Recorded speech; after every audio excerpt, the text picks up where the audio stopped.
दोस्तों बेल्ट्रॉन कैंडिडेट के लिए काफ़ी महत्वपूर्ण है। देखेंगे आप लोग का जो रिजल्ट है वो अपकमिंग मूड में है। 17 अप्रैल 2025 का आप लोग का फाइनल रिजल्ट जो है आने वाले है। 17 अप्रैल 2025 का आप लोग का इंतज़ार समाप्त होने वाले है। आप लोग का फाइनल रिजल्ट आने वाले है, जो आप लोग का सिलेक्शन हुआ या नहीं हुआ है, ये फाइनल जो है 17 अप्रैल 2025 को आने वाले है। ठीक है, तो रिजल्ट के साथ साथ यहाँ पे आप लोग को आगे क्या करना है यहाँ पे समझ लेंगे। रिजल्ट आने से पहले ये सब काम करना काफ़ी अत्यंत आवश्यक है सभी कैंडिडेट के लिए। हमने यहाँ पे सभी टॉपिक को कवर किया है। यहाँ पे नीचे आएंगे तो देख लेंगे आप लोग का सैलरी क्या रहने वाले, कौन सा डिपार्टमेंट में आप लोग का ज्वाइनिंग मिलेंगे, और जो भी डिपार्टमेंट में आप ज्वाइनिंग लेते हैं तो क्या उसी डिपार्टमेंट में ज्वाइनिंग ले सकते हैं या किसी दूसरा डिपार्टमेंट भी चॉइस कर सकते हैं अपने अकॉर्डिंग, यानी एक्सेप्ट या रिजेक्ट कर सकते हैं। तो क्या पुनः आपको दूसरा डिपार्टमेंट मिलेंगे, इस पे भी हम चर्चा करेंगे। ठीक है, और सबसे बढ़िया डिपार्टमेंट कौन सा होता है, क्या काम करना होता है, मतलब जो भी टॉपिक है वो सभी को हम कवर किए हैं इस वीडियो में। तो यहाँ पे समझ लेंगे step by step. Data entry operator final result जो है वो 17 अप्रैल 2025 को आने वाली है। ये ऑफिशियली जो है अनाउंस कर दिया है, ये आप लोग जानते होंगे। बाकी टाइपिंग प्लस एमसीक्यू दोनों एक साथ ही आने वाले हैं। ठीक है, जो भी मिनिमम कैटेगरी है 25 और 30 हिंदी अंग्रेजी में, ये जनरल ओबीसी ईबीसी कैंडिडेट के लिए है। बाकी एससी एसटी के जो भी कैंडिडेट है तो आप 27 में भी पास है। जो भी कटअप है पिछले साल के अकॉर्डिंग ही होंगे। ठीक है, कोई ज़्यादा इसमें कटअप नहीं जाने वाले, तो ये आप लोग ध्यान में रखेंगे। आप लोग का जो मेरिट बनेंगे वो हिंदी टाइपिंग के आधार पे मेरिट बनने वाले हैं। तो ये आप लोग कन्फ्यूजन दूर कर लीजिएगा। बाकी जो आरक्षण का छूट मिलता है वो विकलांग कैटेगरी से जो भी आते हैं तो वो लोग को जो है 10 और 15% जो है वो छूट मिलता है। ठीक है, बाकी रिजल्ट आने के बाद, यानी जैसे ही आप लोग का ये फाइनल रिजल्ट आते हैं तो 15 दिन के बाद जो है आप लोग का केवाईसी स्टार्ट हो जाएंगे। और जो केवाईसी करेंगे तो वो आप लोग खुद से केवाईसी करेंगे, ये आप लोग ध्यान में रखेंगे। खुद से केवाईसी करेंगे, उसमें तमाम तरह के डॉक्यूमेंट अपलोड करेंगे। जैसे ही केवाईसी का डेट समाप्त होती है तो फिर 15 दिन के अंदर ही जो है डॉक्यूमेंट वेरिफिकेशन होता है। ठीक है, केवाईसी टाइम में आप जो भी डॉक्यूमेंट को अपलोड किए हैं सेम वही डॉक्यूमेंट ओरिजिनल होना चाहिए, और डॉक्यूमेंट वेरिफिकेशन में लेकर जाना होता है। वहाँ पे डॉक्यूमेंट वेरिफिकेशन होता है। तो यहाँ देखिए केवाईसी जो करेंगे वो आप लोग खुद से करेंगे। ठीक है, आप लोग का जो स्टेप है केवाईसी करने का, मोबाइल नंबर जो है वो आधार कार्ड से लिंक होना चाहिए। ठीक है, ये कंपलसरी है आजकल, ये होना अनिवार्य है सभी स्टूडेंट के लिए। ठीक है, उसके बाद यहाँ देखेंगे एडीसीए का कंप्यूटर सर्टिफिकेट होना चाहिए। प्राइवेट या गवर्नमेंट सेक्टर का कोई भी है तो वो चल जाएगा। कास्ट सर्टिफिकेट होना चाहिए, रेसिडेंटल होना चाहिए, इनकम सर्टिफिकेट, एनसीएल होना चाहिए, ओबीसी सर्टिफिकेट। ये सब वही सब कैंडिडेट बनाएंगे जो ईबीसी ओबीसी बीसी 1 और बीसी 2 के कैटेगरी में जो भी आते होंगे। ठीक है, उसके बाद करेक्टर सर्टिफिकेट, ये अनिवार्य है। ये करेक्टर सर्टिफिकेट जो आप लोग बनवा के रख लीजिएगा।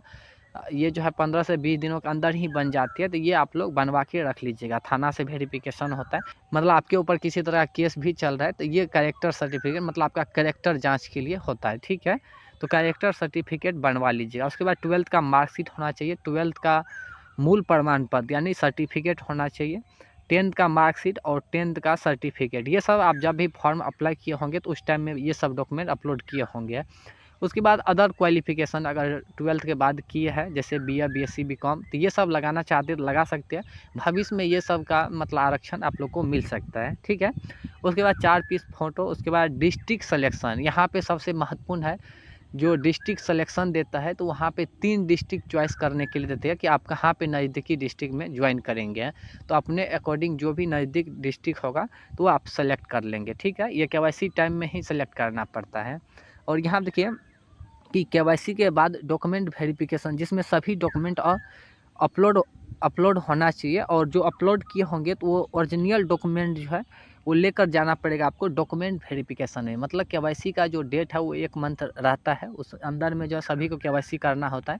जैसे ही केवाईसी कंप्लीट होते हैं तो ओरिजिनल डॉक्यूमेंट लेकर जाना होता है डॉक्यूमेंट वेरिफिकेशन में। ठीक है, जो भी यहाँ हम डॉक्यूमेंट दिए ये सभी डॉक्यूमेंट आपके पास ओरिजिनल भी होना चाहिए, ताकि आप जब भी डॉक्यूमेंट वेरिफिकेशन में जाएंगे तो किसी तरह का प्रॉब्लम नहीं होंगे। ठीक है, तो यहाँ तक समझ गए होंगे।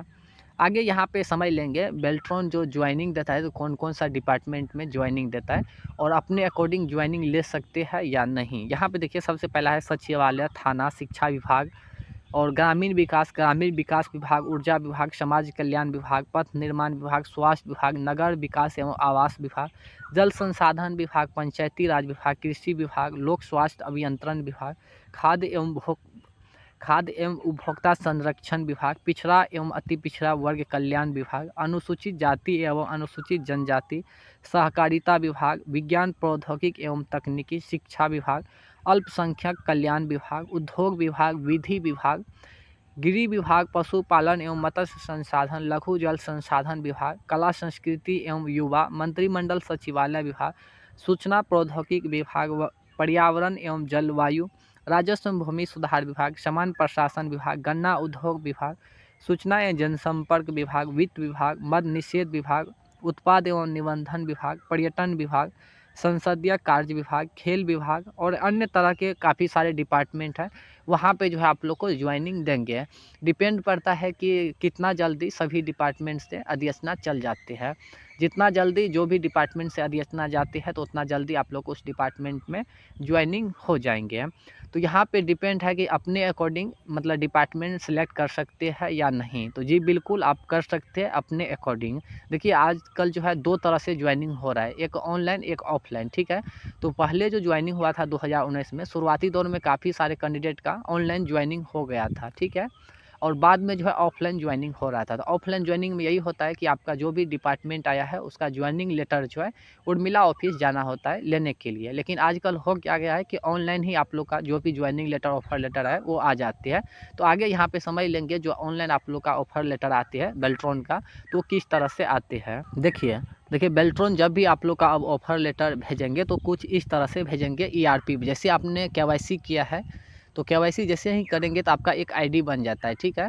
जैसे ही वो कंप्लीट कर लेते हैं तो उसको जो है मतलब जैसे ही समाप्त हो जाती है डॉक्यूमेंट वेरिफिकेशन सारा चीज़ जब समाप्त हो जाती है तो आप लोग का ज्वाइनिंग शुरू होता है। तो ज्वाइनिंग जो शुरू होता है तो आपको ERP पे लगातार जो है 1 मंथ 2 मंथ यानी सप्ताह भर में जो आप लोग को रिफ्रेश करना होता है कि कहीं आपका इस तरह से ज्वाइनिंग लेटर तो नहीं आ गया है, ठीक है। तो इस तरह से आप लोग का ज्वाइनिंग लेटर आएंगे और यहाँ पे देखिए एक्सेप्ट और रिजेक्ट रहता है।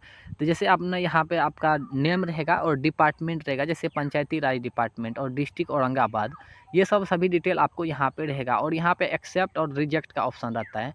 तो आप अपने अकॉर्डिंग यहाँ पे एक्सेप्ट और मतलब रिजेक्ट कर सकते हैं कि आप पंचायती राज विभाग में ज्वाइनिंग करना चाहते हैं या नहीं। तो अगर करना चाहते हैं तो एक्सेप्ट करेंगे तो यहाँ पे एक्सेप्ट डेट आ जाएंगे। अगर रिजेक्ट करेंगे तो रिजेक्ट मतलब आपका ज्वाइनिंग लेटर हो जाएंगे। तो पुनः जो है बेल्ट्रॉन के पैनल में आप आ जाएंगे, पुनः जो आपके मतलब दूसरे डिपार्टमेंट फिर से आपको मतलब ज्वाइनिंग लेटर आएंगे। ऐसा नहीं है कि आप एक बार रिजेक्ट कर दी है तो दोबारा नहीं होंगे।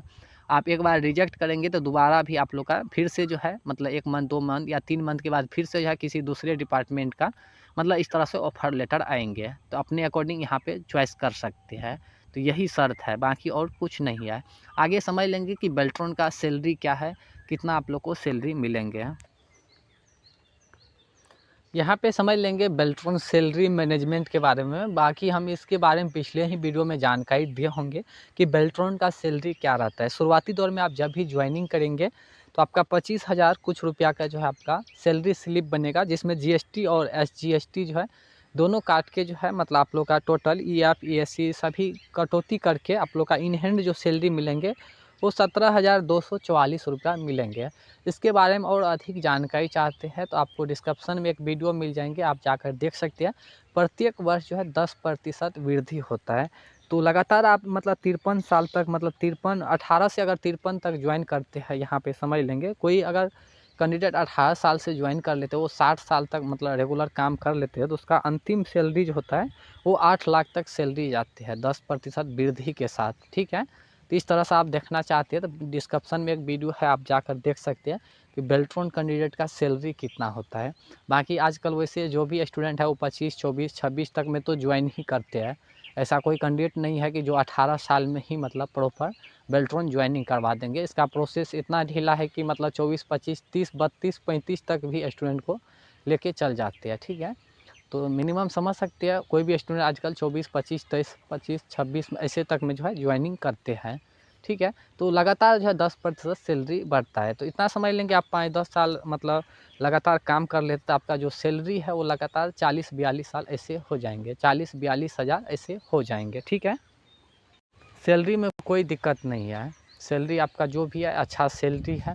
बाकी डिपार्टमेंट पे भी डिपेंड है कि आपका कौन सा डिपार्टमेंट मिला है, अदर जो भी है वो भी मतलब अदर सैलरी भी हो जाता है।